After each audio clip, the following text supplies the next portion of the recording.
Let's go, girls. Welcome to Talk Wealthy to Me. I'm Michelle Taylor, founder of Women in Wealth. From breaking money myths to building wealth and achieving financial freedom, we're here to empower you to create your own path. Talk Wealthy. Now, join the conversation and let's change the way women think and feel about money. Okay, ready? Hi, everyone. I am so excited for today's episode. I have Sonni Abatta with me. She is a 20-year veteran of all things media. Sonni is a former TV news anchor, you may recognize her face, and reporter and current live event host. Taped event producer and a writer. And she's also the host and producer of her podcast, We Gotta Talk. Sonni has extensive experience in creating compelling stories and media from conceptualization through hosting and presentation. She's worked with numerous companies such as Visit Orlando, Experience Kissimmee, Marriott, and more. She truly is such a talent in having great conversation, seeing both sides of a scenario and keeping her audiences engaged. I am excited to get this conversation started, so let's go. Sonni, I am over the moon that you get to be here today. Thank you for joining me. Thank you for having me. I just love chatting with you, so I'm excited. Me too. You guys, we were supposed to start this episode like 20 minutes ago, but we've had too much fun talking about all of the other things and catching up. But I love Sonni's story, and I think all of you that have been listening know this. What I'm so passionate about is the storytelling of women who are defining success on their own terms. And sometimes that means multiple chapters to your book. And when I think of that, I think of Sonni. She is maybe a familiar face to a lot of you. She's been on the news here and has her own podcast, but she's done so many incredible things. So Sonni, tell us about you. Oh gosh, okay, where to start? Well, thank you again for having me on. I love catching up in person here. My professional background is in TV news, like you said. And so from about the age of 19 on through 35 or so, I was working in some capacity with a production company or TV station. I have a real passion for news, and I still do. I've been in the digital space for maybe it'll be 10 years next year. I left when I got pregnant with my third baby, which is like a whole other story. But I spent 15 years total, like I said, from college through a good part of my adulthood working in TV news, a news reporter, an anchor. I was in a couple of cities, covered some really high-profile things in Orlando here, as well as in Pittsburgh. I mean, every type of thing you can imagine, from big trials to sports events to, presidential candidates, really everything.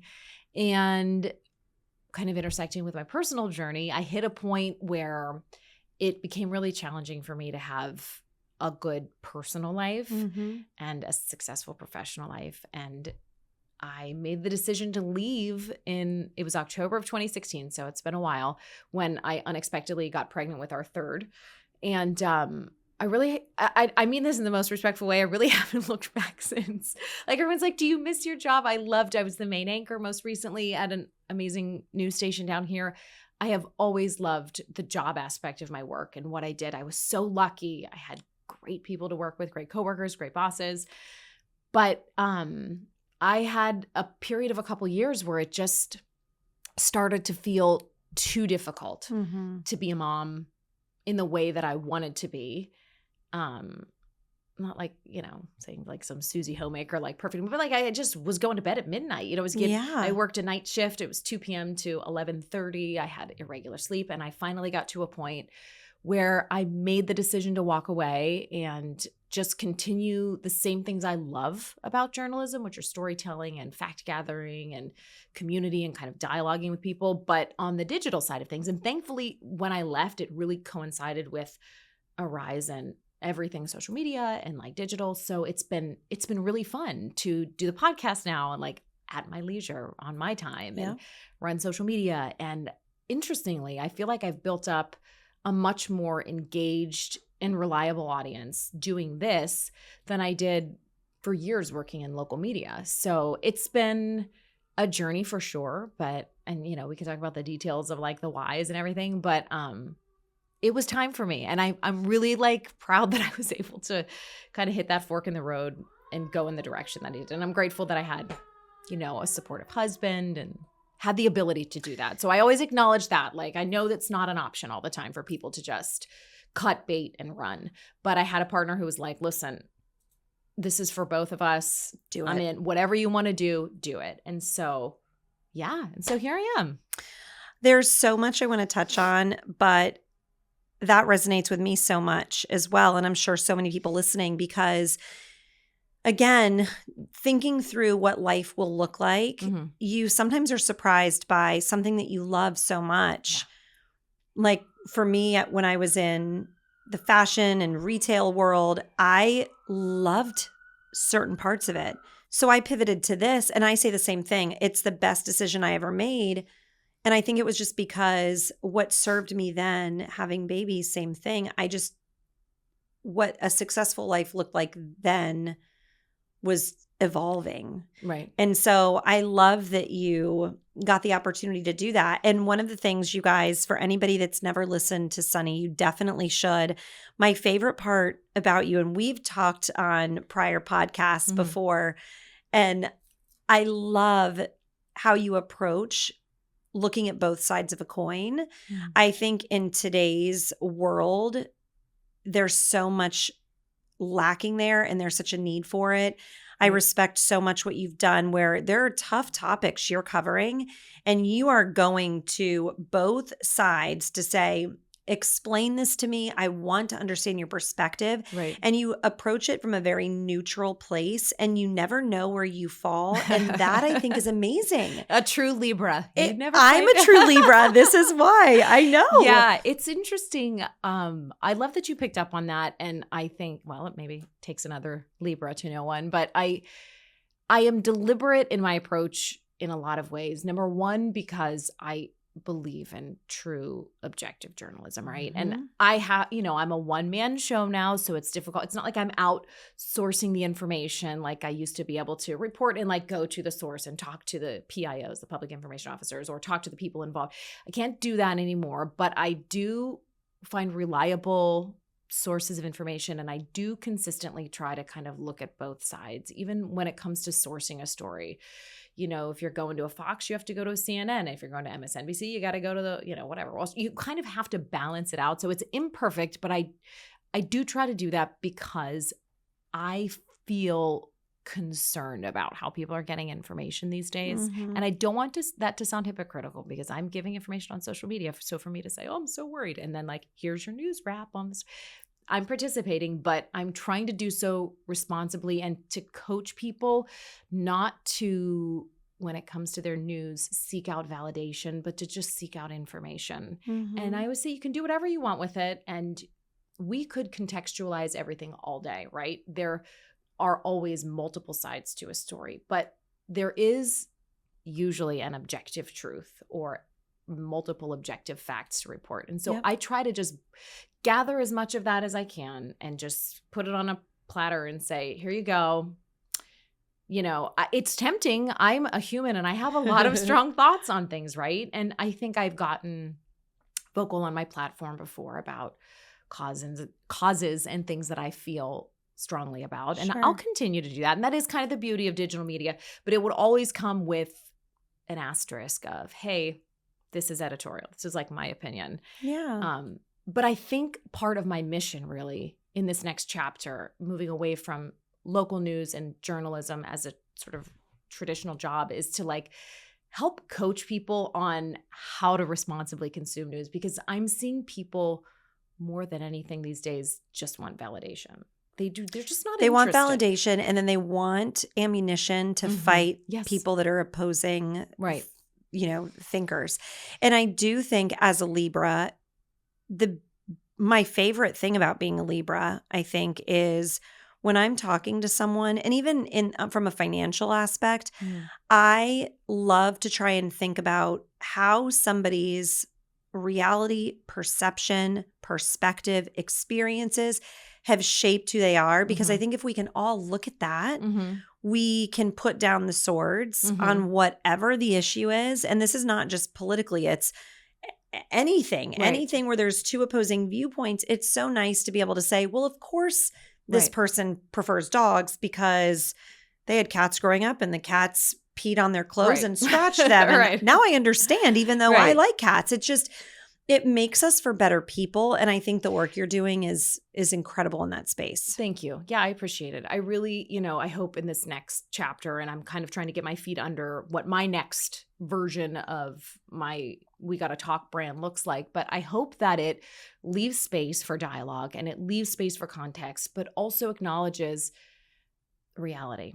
There is a part of me, again, as a digital consumer and as a true journalist at heart, that worries in this postmodern world, we've gotten too caught up in my version of reality. My version of reality can exist alongside reality. Main character right, syndrome. Yeah. Right. And we have to be able to pull out of perspective sometimes and say, hey, regardless of my experience in this topic or subject or realm, whatever we're talking about, there exist facts. Right. And I really want people to be able to confront that, right?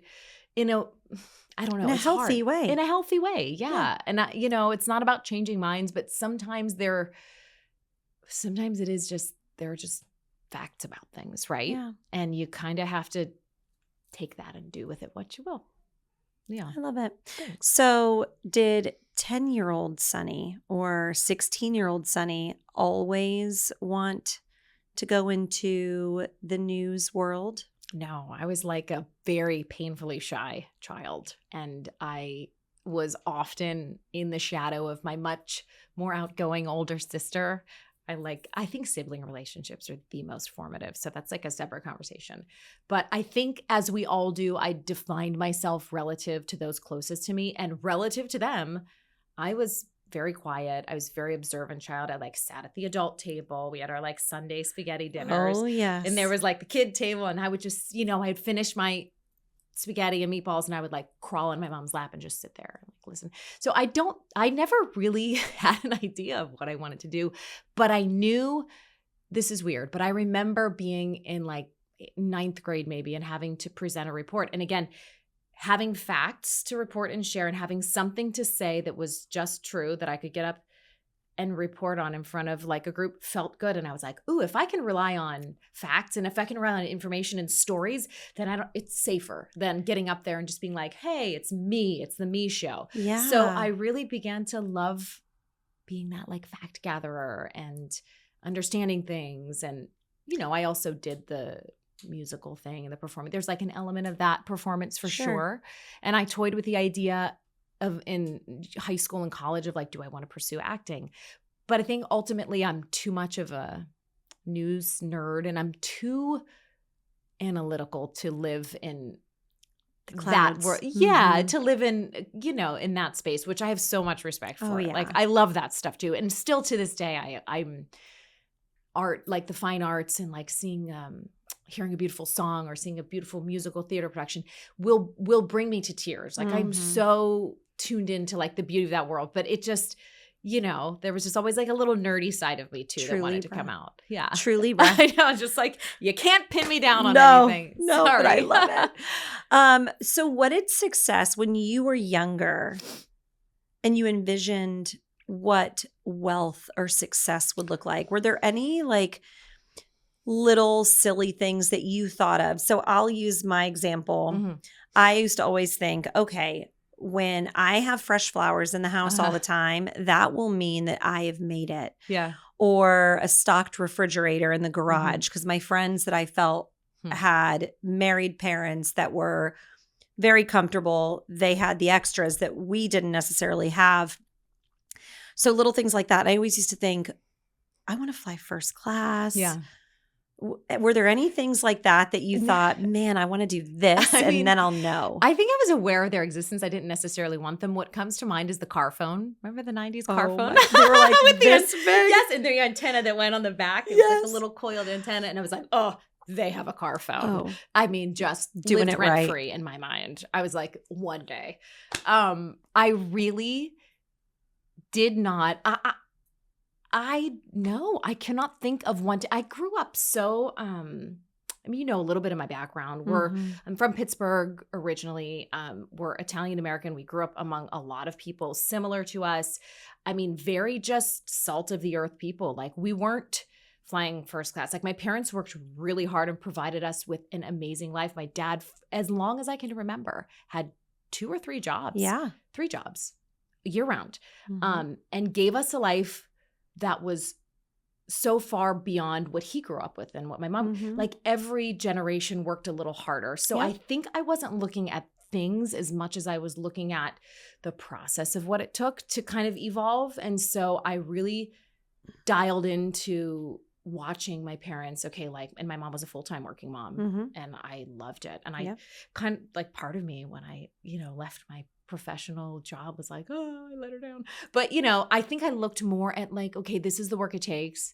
And I know that if they got from A to B, I can get from B to C if I just now get my college degree. And if I get that internship and if I get that job, and I bought my own house at 24. It's amazing. Yeah. Now that I look back, I'm like, damn, that was pretty awesome. Cool. 24. I mean, it was a condo, but still I owned it. And I lived on, I had a $20 a week, like, wiggle room. Stop. It was so like the margins were like razor thin. I remember calling my mom and I was like, can you help me with my condo fee this month? Because, like, I have $11 I went out last night. Cents left in my account. But, you know, I made it work and I did it. And I stayed in that home, in that condo, until I sold it to move to Orlando. And those were the markers for me. Like, the ability to say, oh, I did that was, like, the cool thing for me.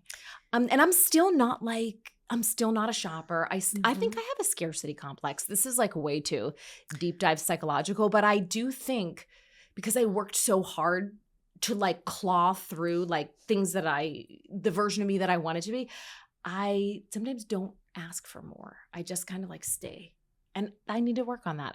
People are like, what's your dream? I don't know. Vacation or dream bag or dream car. And I'm like, I literally don't know. I don't think about it, but I want to, because I don't know. It's so interesting. Maybe it's a Libra thing, because I struggle with that as well. Yeah. And I always have kind of equated it with not survivor guilt, but with when people will say to me, you know, envision your life in 5 years. What does it look like? What are you doing? I always, there's, like, this roadblock for me, and I could never figure out why, because I love to dream and think big. And so I would find myself with this constantly, kind of this nagging at me. And the best answer I came up with was, I feel like I survived cancer. You as literally a kid. survived. Yes. You were in a literal life or death situation. Well, so I don't want to ask for anything else. Oh, like, what I have is enough, and what I've accomplished is enough. And I don't want to seem greedy and, like, sorry, God, I don't want to shoot for that car, because I'm healthy. That's all I care about. My kids are healthy. Oh my gosh. Yes. But maybe it's just a Libra thing too. Maybe it's just, you can see the best and beautiful version of any life that you live. And I think that's perfect. I mean, the upside is I am weirdly happy at all times. Like, so am I. You know, I drove a beat up minivan for 12 years. I mean, like, whatever, I'm good. Or 10 years, you know, like, I'm fine. And, you know, I think about it too. And I ended up, though, with a husband who really treats me. So if I didn't have him, I would have no, like, bouginess in my life. I would just, like, I don't know what I would do. I would just be like, I don't know, but he's so good to me in, you know, gifting and thinking of things and planning things. I'm like, thank God I have a really thoughtful, good husband, because he brings that to my life, that fun and that, like, luxury and that, like, we're going to special things. Yeah. So I'm like, I ended up with, that's like, nice. Yeah, it is nice, because I would not think to do it for myself.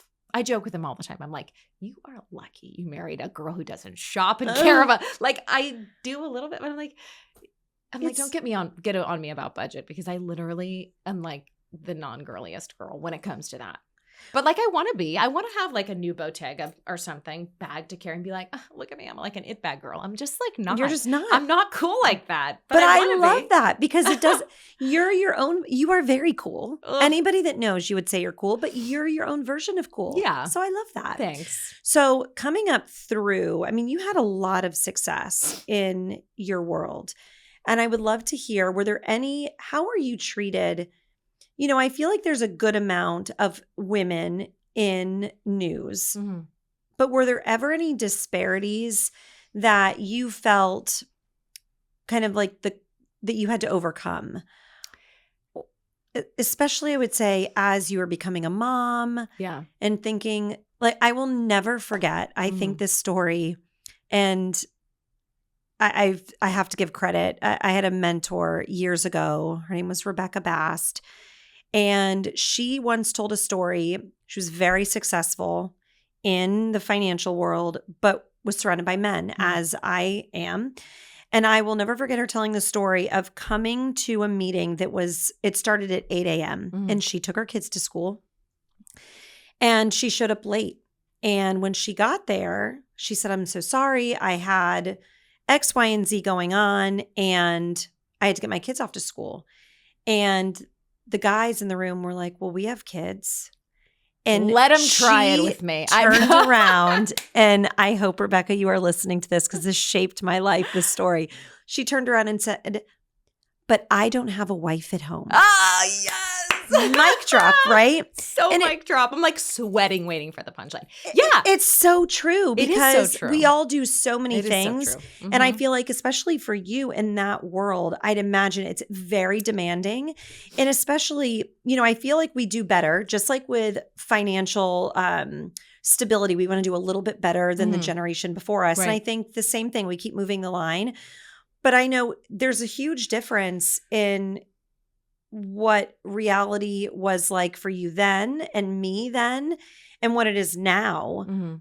So we're getting better. Yeah, we're getting better. And I think we've probably even made progress in like whatever, the 9 or 10 years I've been out of the professional workforce. I'm sure it's even better. I did have some dust ups with people in that period of time where I was having kids and nursing and pumping. And I like hesitate to tell this story because my work experience, like on the record, was great. I did have a really great group of people surrounding me. That's loved wonderful. my co-anchor, loved my producers, whatever.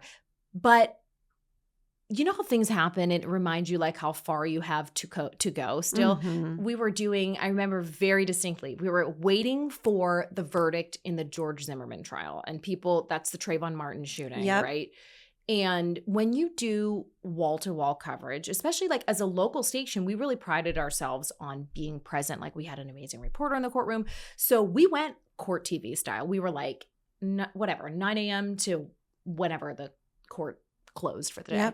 And so when you're waiting a verdict, you just have to kind of stand by. So the anchors, we have our earpieces in, you're just kind of sitting there. The jury is deliberating and you get word, verdict's in, whatever. And it must have been my son. I'm trying to think. I don't know. I had my son and my daughter when I was still working, but either way, I was like nursing and pregnant for years straight. So it was one of them. And we were waiting and I'm like waiting for this verdict to come in. We like heard that it's coming in and my boobs are swelling like this hard. Like when you nurse, like the milk comes in and it is physically painful. And I said to one of the people working, I said, he was a man. I said, I gotta go. Like I'm in major pain. I know this is coming out, but it's probably better for me to hop off set real quick and like pump. And I had back. A closet in the control room. It wasn't even whatever. That's a separate story. I hope we've come farther for that too. But anyway, I run off set and not TMI, but my boobs are about to explode. I'm in so much pain. I'm like waiting it out and I can't do it. I get in there and I'm like passing through this area where he was and he's like, must be nice to have a break from work. And I was like, excuse me, what? I'm like, do you want to experience the joy and pain of childbirth and keeping a human? Like, be my guest. This is like not recess for me. I'm not going to have a margarita in the corner. This is like a very physically necessary process for me to do. It's like if you had to go to the bathroom, or it is what it is. You got to do it. I remember being like, you just have those moments where you want to say everything, but you don't say anything. And I was like, I don't even remember what I said, but I just kind of You replayed it on the way home in your head. All of the things you said. And you were like, mic drop. Yes. I know. Never. Didn't do it in person though. But I do look back and I hope that moment, and listen, he's a good guy. It's not a knock on his character. And he probably was stressed out about, this live coverage and whatever. I did make it back in time for the verdict too. Of course you But, did. it shows you how much further we have to. For someone to think that that's a luxury to take time to pump or to I was just like, and it was in front of all of my coworkers. It was incredibly disrespectful. I cannot imagine doing that to another coworker at all under any circumstance, let alone something that was actually physically necessary to continue. So anyway, I had moments like that where I was like, oh, but I do think that we're more aware than ever that we need to cater to the biological needs of women in the workplace. And I hope we're doing better. I think we are. I don't know. I have only been working in my home for the past. You are in charge there. Yes, I'm in charge. No one's telling me when to feed my babies now. But yeah, that was just kind of a real blood boil moment. But, so what financial mistakes, were there any financial mistakes that you made that you learned from and could share that for some of the women listening may be a game changer? Yeah. Being in the creative space and being entrepreneurial as I am, I did attempt a venture to kind of get into the production space and helping people create digital products essentially. And it just didn't work out. And, you make an investment in this, and I really believed in it. And is a great idea. It kind of filled a space in the market that was open, and it just didn't work out. And I saw the loss of personal money. I pride myself on anything that I do for my work comes from my work bank account, right? I pride myself on keeping that separate just to prove to myself that I can pull from what I need from what I've earned. Sure. It was a big loss ultimately, financially speaking. And I haven't fully recovered from it, It wouldn't be a huge loss for a big company, but for a solo entrepreneur like me, it was devastating in a way. And I think the lesson I learned is to make sure that maybe next time if I were to do that, I would go it alone longer to bear out the idea a little longer before trying to execute and then say, okay, now I'm going to bring someone in. Because before I ask someone else to invest their money or invest their time, I want to make sure that it's on its wheels and moving. So I think that's one lesson I learned, is to kind of maybe give it a little more time in the solo stage. And also that stuff happens, and the best of intentions. I think I also learned the importance of memorializing things in writing and with a great lawyer to say, hey, set out the expectations, set out the roles for the people involved. But ultimately, it was a learning experience. It's nothing else. No, that's such a good point that you bring up, because it is such an important thing to remember. I work with entrepreneurs all the time that will have partners that are best friends or sisters, and they'll say, well, we don't need an operating agreement, but you have to plan for worst case scenario in all facets. It doesn't mean you're setting yourself up with the expectation it's going to fail. But if you have a relationship that you cherish, whether it's a business partner, a sister, a friend, whatever, have the tough conversations when you love each other over a glass of wine to be like, okay, if you royally screw up, what does that mean? Or vice versa. Instead of when something bad happens and maybe there's emotions running high, it is the key to preserving that relationship. So I think it's so important for everyone to plan for the unexpected, whether it's business ventures, financial decisions, estate planning, all of those things. You don't want to think about the negative, but man, it's just like that car insurance. Yeah. You'll never collect on it, but the one time you do, you're going to be so glad you have it. Yeah. Yeah. It would be, if I were to go down that path again and work, in collaboration with someone, I would absolutely, like you said, get the operating agreement. First things first. I would also, I think it would be important too to, we talked about this a little bit, but not be redundant in the skill sets, right? So make sure that I don't know numbers well, or I'm not as capable in the business management side of things. So maybe I would have brought on help earlier on in that way and say, hey, here's how much I have to like invest into like the creation of this and the branding and the launch. And here's what we're going to charge for the product, the digital product or the service. Like I would have looked at it from a top-down numbers perspective. I was flying blind, you know, it's like pew, pew. I mean, as most people are when they're starting out, and Right. especially women who, you know, if they get a great idea and they want to start something, we figure it out on our own. I did that twice. And it worked, I'm sure. Yeah. But it's the best way. Right. But it also is scary. So having the right people in the right seats is critical. You're right. If you are bringing in somebody that's just like you, it may sound like a lot of fun. You may want to go have a cocktail at happy hour afterward. But the reality is, having somebody who compliments you, especially in the business space, but even in like your marriage or like a friend. So true. You can't both be late all the time, or you can't both be procrastinators. You need one that'll pull the other one over. So that's great. That's great advice. Yeah, to look for those redundancies, I think. Was it hard to mourn the dream that you thought that business would be? Or were you really good at saying, okay, it's over, on to the next thing? I mean, I think I walked away with the utmost respect for the person I was working with and just realizing it just didn't work and it didn't fit. So I think, I mean, is it disappointing? Yeah. Is it disappointing now when I like go into my business account and I'm like, ugh. But sure. I mean, like all that money that would have been diverted towards something else that could have grown my individual brand. I think you look at it from that perspective, but it's certainly a no hard feelings situation. And I do really try to pull the lesson from it, which is maybe it's a lesson for what I want to do in the future. And I was just going to say what's to come. Yeah. And it did help me realize too that, you know, I'm just going to keep it in-house with just me. I am in a stage of life that's really busy. You know, like as women, like the output is like disproportionate to the input. Like I'm giving a lot more usually than I'm getting, which is the reality of life. I mean, for any adult, really. Sure. So whatever little time I have, I kind of want to just keep it on my own individual brand and work on my podcast and make We Gotta Talk the brand and embody the mission that I believe in. So in a way, it kind of pushed me back where I needed to be.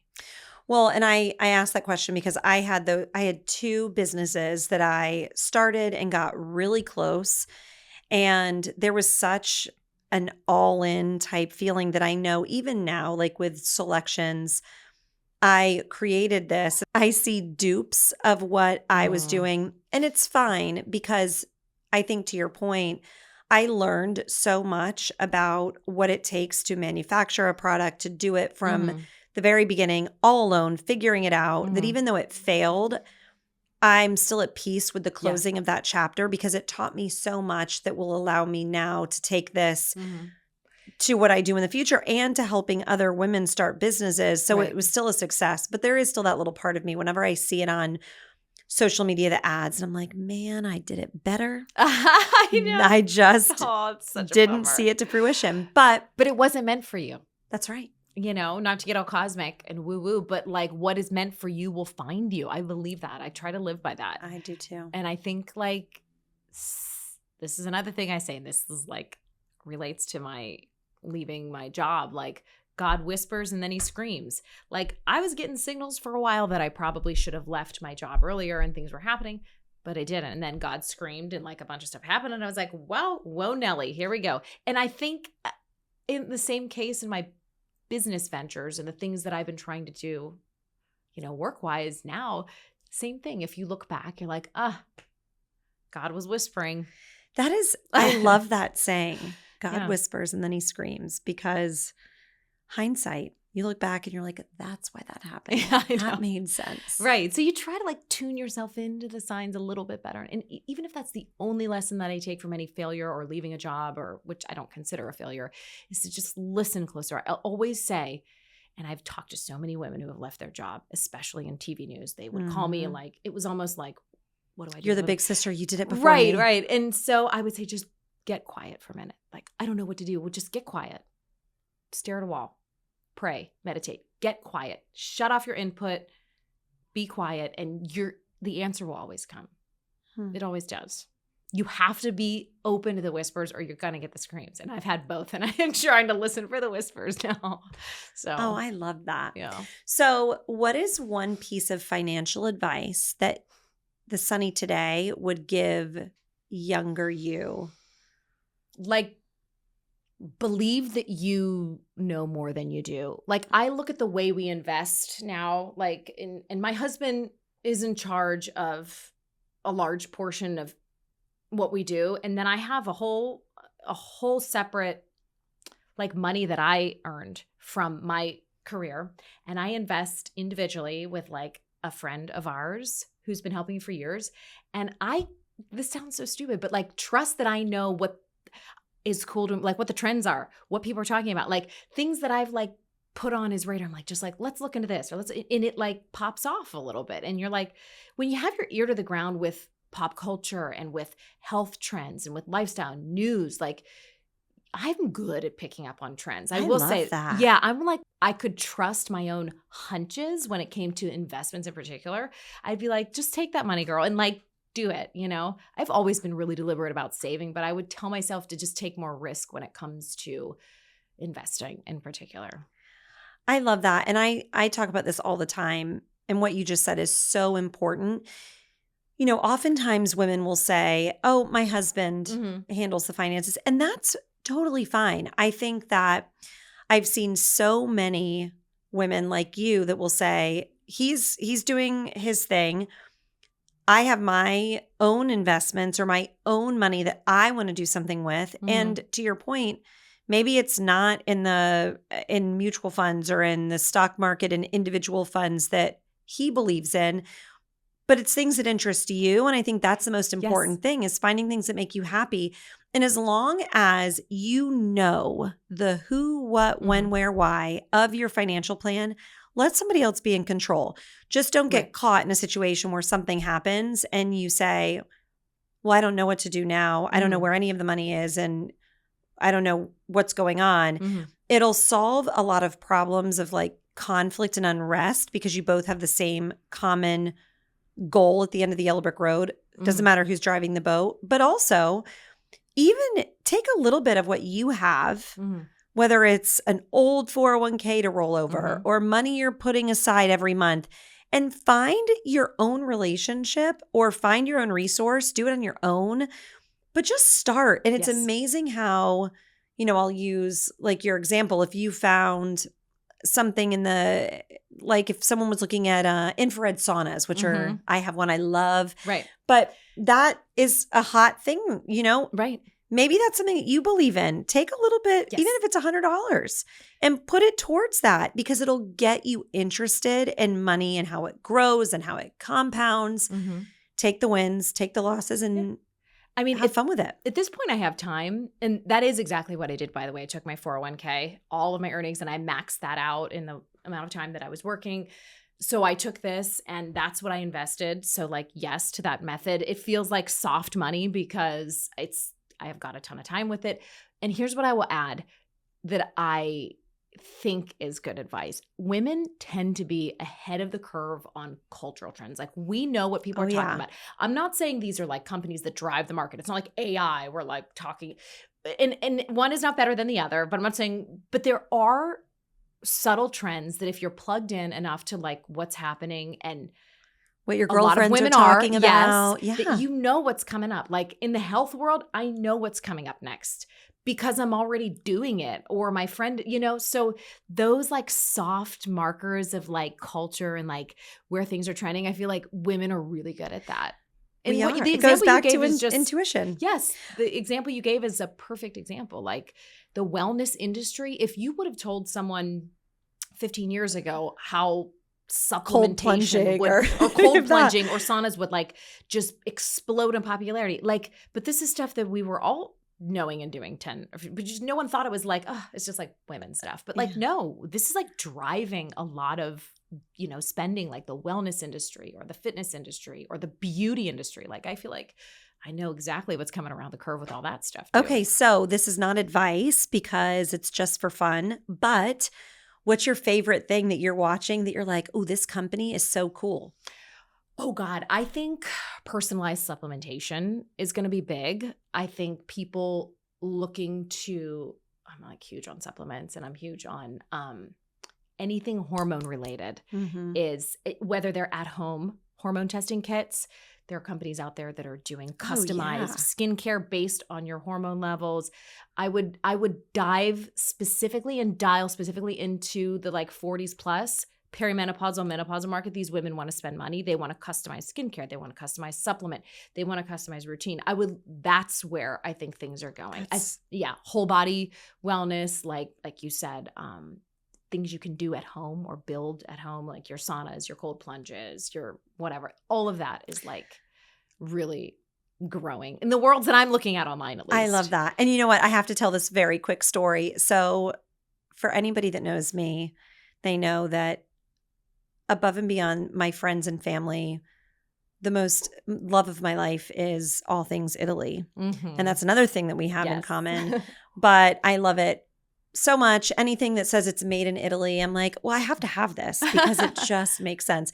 So one of my favorite things, I watched you got your citizenship. I'm in the middle of it right now. You're doing it. It's awesome. Something that I think is so great and a topic in and of itself. But when you went on your big family adventure a couple of summers ago, that was my favorite part, was watching you go in to find these cosmetic brands and skincare brands that were, totally Italian based or European based. And you're like doing these like unboxing and reveals at the end of the day. And I would eat it up, but you had so much fun. I loved it. Yeah. The pharmacy's there. I mean, the stuff that you can get. It's just so different. It's so different. The SPFs, there's like different like sun protection things that are approved in the EU that aren't here. Anyway, I could just geek out on it all day. But yeah, I think like, again, we're ahead of the trend. And like, again, I'm not going to be the girl you go to if you want to know what, I don't know, like I said, technology companies to invest, whatever. But I will tell you what women are talking about, wearing, buying, wanting all day, every day. And we just need that, again, that goes back to community and trusting our instincts. When women get together, the things we are talking about are very powerful. And I think they're very indicative of what is going on in the world. We just need to bring in some more financial conversations and we'll change the world. Yeah, I've got to feel empowered about it. Well, as always, I love spending time with you and talking with you. For anyone in the audience that is as crazy about you as I am, where can they find you? Well, thank you for having me on again. Again, I could just continue to talk with you. The podcast is called We Gotta Talk. It's news and lifestyle for women. I'm relaunching. We just moved, so I took about a month pause with some new episodes within the next month or so. The website is wegottatalk.com and my Instagram is Sonni Abatta, SONNIABATTA. You almost said that in your news voice. I know. I've made you do that before, but I can imagine people ask all the time. No, it's okay. I special request only. I do the news Okay, voice. so you got to do it. Okay, what do you want me to say? Say, thanks so much for listening. And as always, comment, like, share, review, and we'll see you next time. Something like that. Okay, here we go. As always, thank you so much for listening. Make sure to comment, like, and subscribe, and we'll see you guys next time. That was perfect. Just close your eyes listening to it. It's like it's the evening news. I love it. Well, I don't need to say it because Sonni said it perfectly, but thanks, ladies, so much, and we will see you next time. Thank you again.